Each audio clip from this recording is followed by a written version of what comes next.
नमस्कार, India voice देख रहे हैं आप। मैं आपके साथ ज्योति निषाद। खबरों में आगे बढ़ते हैं, जहां प्रधानमंत्री नरेंद्र मोदी ने मंगलवार को मध्य प्रदेश के 3 जिलों का दौरा किया। पीएम ने झबुआ, बैतूल और इंदौर में जनसभा को संबोधित किया। पीएम मोदी ने बैतूल के लोगों को संबोधित किया, जिसमें पीएम ने कहा कि हमारी सरकार जनजातीय गौरव दिवस पर 24 करोड़ रुपए की बड़ी योजना शुरू करने जा रही है, जिसके साथ ही कहा कि प्रदेश में कांग्रेस के लोग सरकारी कर्मचारी के डरा रहे हैं। मैं मध्य प्रदेश के हर सरकारी कर्मचारी और अधिकारी से कहूंगा कि कांग्रेस की धमकियों से डरने की जरूरत नहीं है। मेरे परिवारजनों, जैसे जैसे 17 नवंबर की तारीख नजदीक आ रही है, वैसे वैसे कांग्रेस नेताओं के दावों की पोल खुलती जा रही है। आज हमें पूरे एमपी से रिपोर्ट मिल रही है कि कांग्रेस ने हार मानकर खुद को भाग्य भरोसे छोड़ दिया है।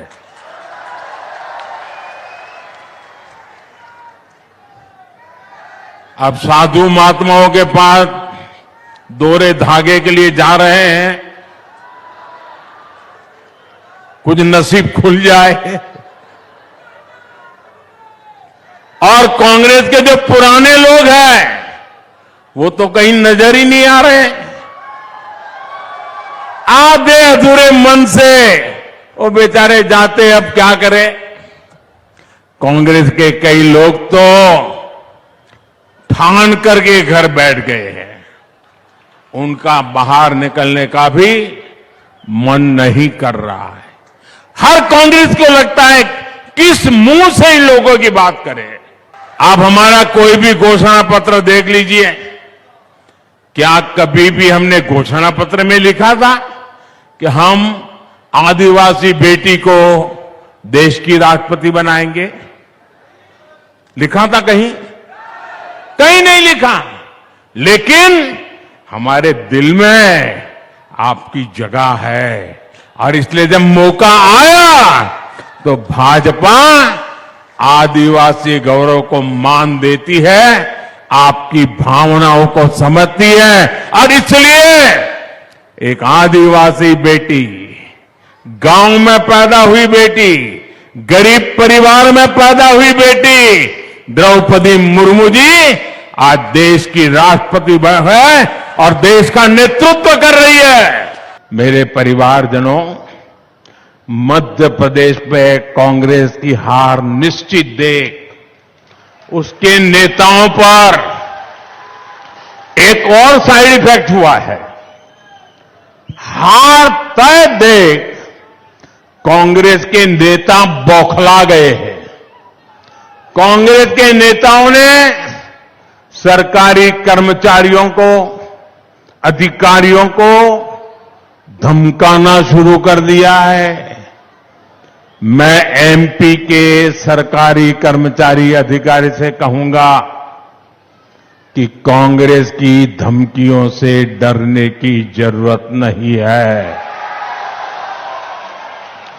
आप ईमानदारी से अपना काम करते रहें।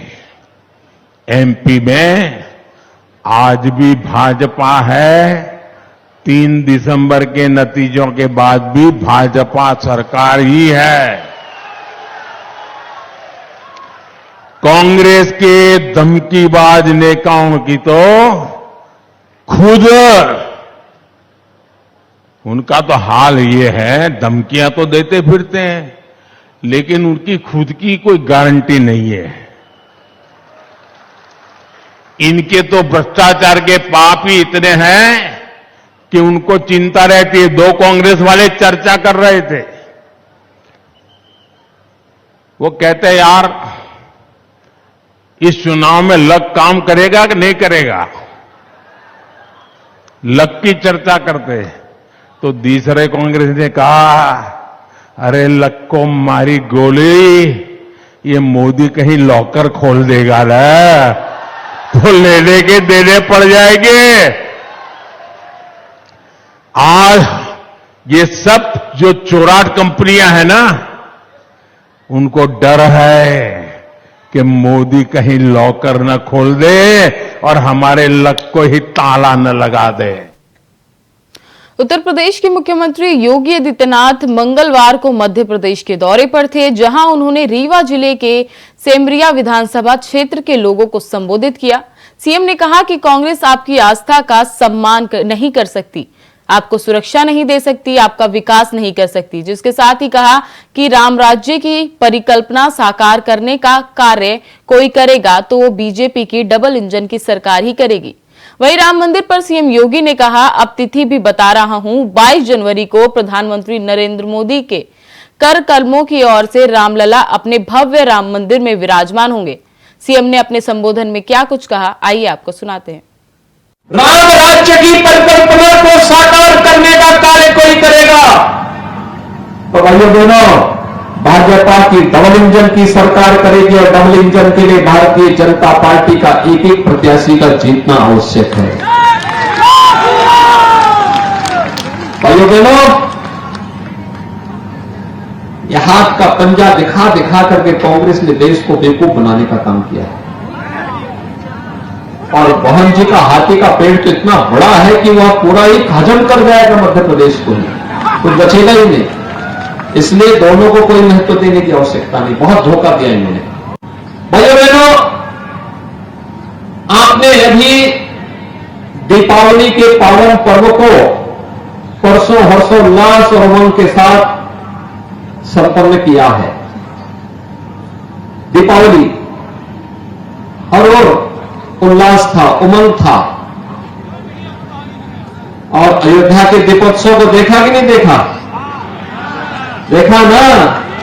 कैसा लगा? अच्छा लगा? आप बताइए, अगर कांग्रेस होती तो क्या अयोध्या में दीपोत्सव का कार्यक्रम होता क्या? और अयोध्या में अब तो भगवान राम का मंदिर भी बन रहा है ना?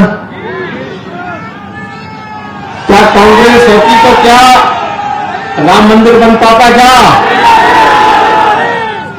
भाइयों बहनों, कांग्रेस आपकी आस्था का सम्मान नहीं कर सकती, कांग्रेस आपको सुरक्षा नहीं दे सकती, कांग्रेस आपका विकास नहीं कर सकती, कांग्रेस हर घर नल की योजना को लागू नहीं कर सकती।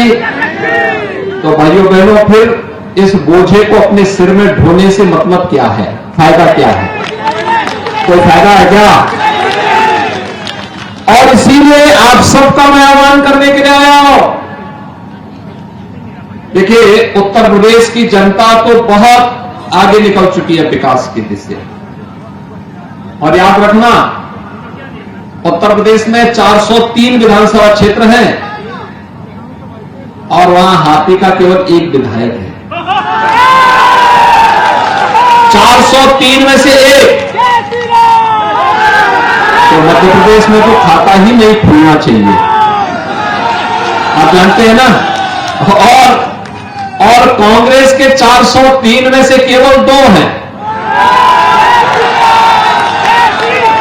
तो मध्य प्रदेश में भी खाता खुलना ही नहीं चाहिए।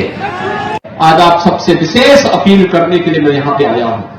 भाइयों बहनों, 22 जनवरी को अयोध्या में पहले कांग्रेसी चढ़ाते थे हम लोगों को, कहते थे ना कि लोग नारा लगाते हैं कि रामलला हम आएंगे, मंदिर वहीं बनाएंगे, लेकिन तिथि नहीं बताएंगे।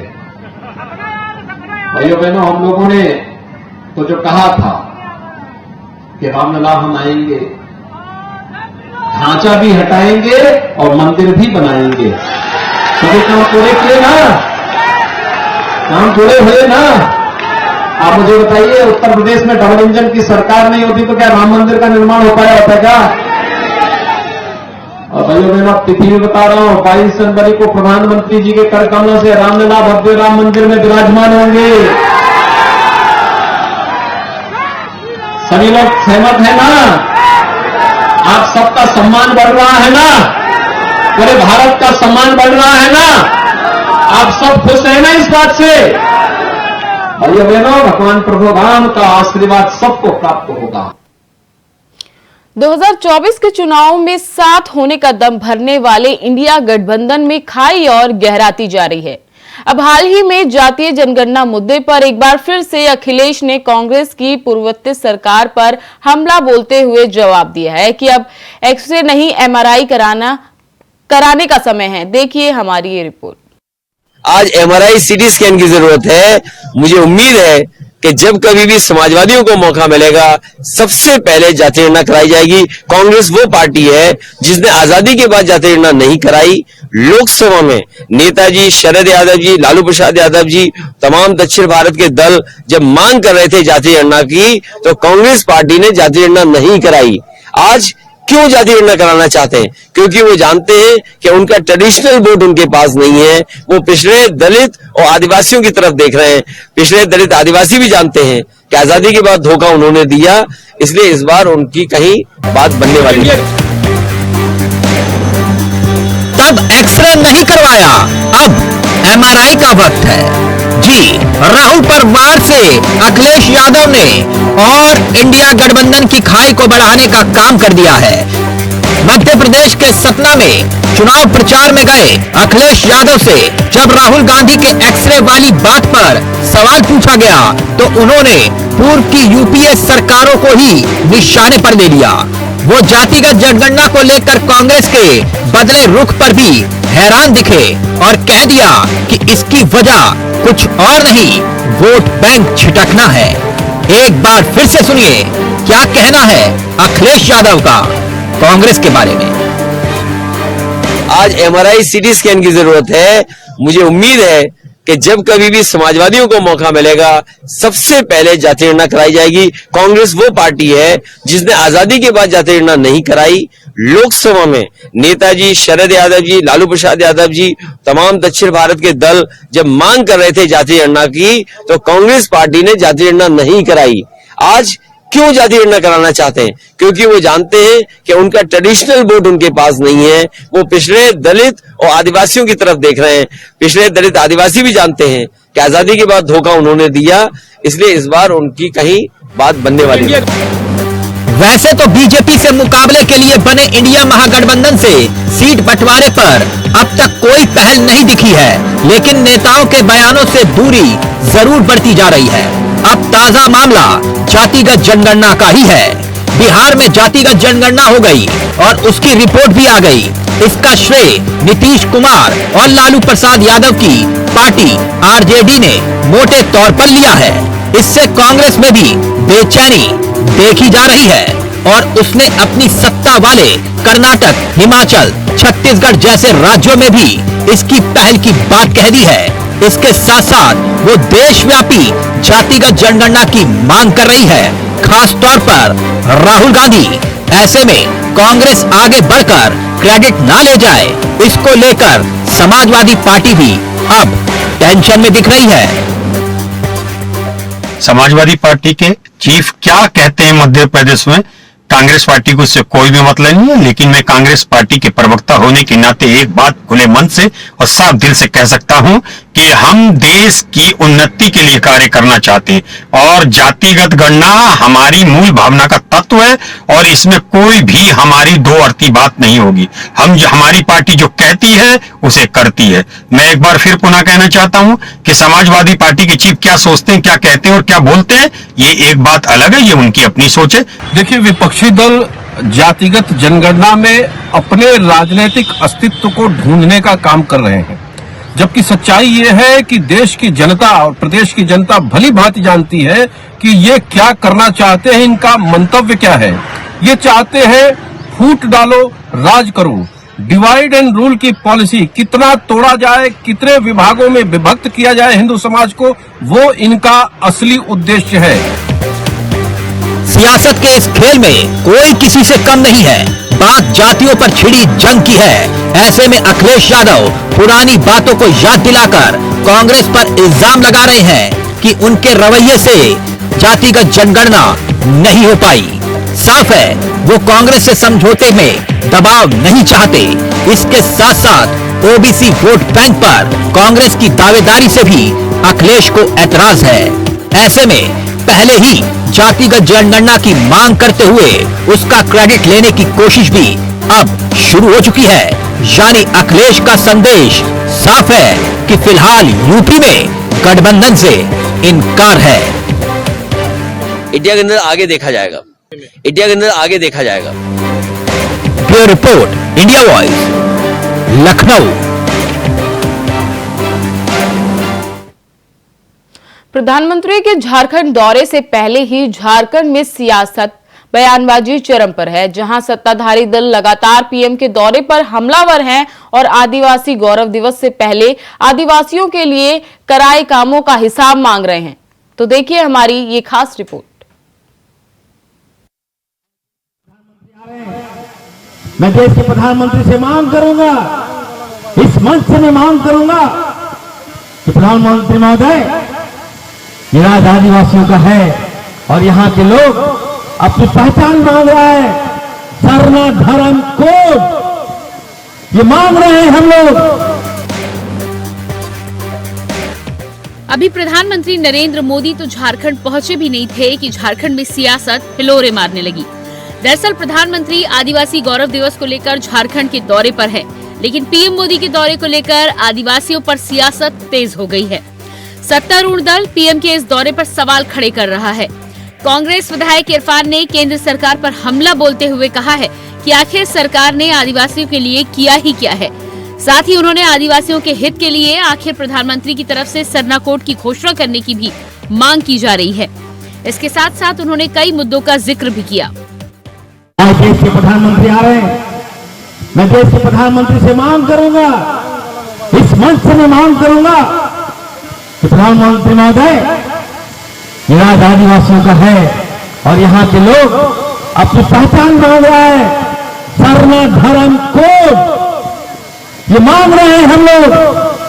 और हमारे मुख्यमंत्री आदरणीय हेमंत सोरेन जी, देश के भावी प्रधानमंत्री राहुल गांधी जी ने झारखंड में विशेष सत्र बुलाकर सरना धर्म कोड पास करके मोदी जी के टेबल पर रख दिया है। इसलिए मैं मांग करूंगा, आप आ रहे हैं झारखंड, या आदिवासियों का हित के लिए अगर आप आ रहे हैं तो निश्चित तौर पर आपको हर हाल में सरना धर्म कोड लागू करना होगा, ये मांग हमारी है। तो वहीं दूसरी तरफ बीजेपी प्रदेश अध्यक्ष बाबूलाल मरांडी हेमंत सोरेन सरकार पर निशाना साध रहे हैं। उन्होंने कहा कि हेमंत राज में कानून का राज खत्म हो गया है। बेधड़क माफिया बालू, लोहा, कोयला, पत्थर तस्करी कर लूट मचाए हुए हैं। साथ ही कहा कि जब राज्य का मुख्यमंत्री ही कानून का पालन नहीं करेगा तो फिर आम जनता से कानून पालन करने की उम्मीद कैसे की जा सकती है।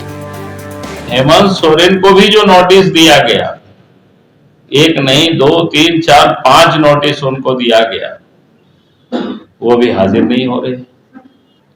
हमने तो कहा है कि भाई अगर इतना नोटिस के बाद कोई हाजिर नहीं होता है तो विधि सम्मत जो भी कार्रवाई करनी, ईडी को कार्रवाई करनी चाहिए, नहीं तो आम जनों की कानून पर से विश्वास उठ जाएगी। क्योंकि जो व्यक्ति कानून के रखवाले होते हैं और संवैधानिक सर्वोच्च पद पर बैठे हुए मुख्यमंत्री है राज्य के, अगर वही कानून का अनुपालन नहीं कर उसी को वो डिसओबे कर रहे हैं तो सवाल इसकी नहीं है कि वो डिसओबे करे। सवाल ये उठता है कि आखिर कानून का क्या होगा और फिर आम जनों को ये भरोसा भी उठ जाए। बहरहाल अब बारी पीएम की है, जब वो झारखंड की सरजमीन से हेमंत सरकार को निशाने पर लेंगे। लेकिन उनके आने से पहले ही आरोप प्रत्यारोप का दौर इस कदर हावी है, ऐसे में सहज अंदाजा लगाया जा सकता है कि जब पीएम हेमंत सोरेन सरकार को आड़े हाथों लेकर हमला बोलेंगे तब प्रदेश के सियासी आसमान में बयानों के धमाके होना तय है। Bureau report, India voice. Samajwadi party के नेता स्वामी प्रसाद मौर्य एक बार फिर विवादों में फंस गए हैं। पहले रामचरितमानस पर विवादित टिप्पणी और अब मां लक्ष्मी पर दिए गए बयान के बाद भाजपा से लेकर खुद की पार्टी के नेता उनके बयान पर ऐतराज उठा रहे हैं। दिवाली पर स्वामी प्रसाद मौर्य की बेटी ने शुभकामना देते हुए पोस्ट साझा किया। उसके बाद स्वामी प्रसाद ने पोस्ट साझा किया, लेकिन उनके पोस्ट को लेकर विवाद खड़ा हो गया, जिसको लेकर सपा नेता और यूपी सरकार के पूर्व मंत्री आईपी सिंह ने स्वामी प्रसाद के बयान पर पोस्ट साझा किया। उन्होंने लिखा कि 5 सालों में भाजपा में आप कैबिनेट मंत्री रहे, तब मां लक्ष्मी और भगवान गणेश पर अभद्र टिप्पणी करते हुए डरते थे। आपकी बेटी बदायूं से सांसद है, आपको तो सनातनी बताती है, कोई पूजा पाठ नहीं छेड़ती है। कम से कम आप अपनी बेटी को बेटी समझते, लेकिन पार्टी को नुकसान पहुंचाना बंद कर दीजिए। वहीं बयानबाजी से नाराज हिंदू संगठन ने हजरतगंज थाने में एफआईआर दर्ज कराई।